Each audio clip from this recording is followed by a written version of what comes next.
Hello everyone, welcome back to our channel. তোমরা তো আগের ভিডিওতে দেখে নিয়েছিলে আমরা গিয়েছিলাম বাপির বন্ধুর ছেলের রিসেপশন পার্টিতে, আর সেখানে স্টার্টারে কি কি খাওয়া দাওয়া ছিল সেটা তো অলরেডি তোমাদের সাথে শেয়ার করে ফেলেছি। এইবার হলো রাতের ডিনারের পালা। চলো সেদিন রাতে আমরা কি কি খেয়েছিলাম তোমাদের সাথে একটু ছোট্ট করে শেয়ার করে ফেলি। প্রথমেই আমাদের খাওয়া দাওয়াটা শুরু হয়েছিল বাটার নান সাথে চানা পনিরের সাথে।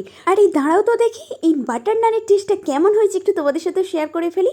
এই যে দেখতে পাচ্ছ আশেপাশে যারা রয়েছে এতটা পরিমাণে মুখের দিকে তাকিয়ে রয়েছে, আমি তো এখানে হেসেই ফেললাম। যাই হোক বাদ দাও, এখানে তারপরে চলে এসেছিলো স্টাফ আলু, তারপরে ছিল ফিশ ফ্রাই। আর ফিশ ফ্রাইয়ের টেস্টটা তো অসাধারণ ছিল। এখানে পাতির অবস্থা দেখতেই পাচ্ছ। আরে দাঁড়াও মেন কোর্সে এখনো যাওয়াই হয়নি। আরে দাঁড়াও প্লেটটাকে একটু প্রপারভাবে পরিষ্কার করে নিই।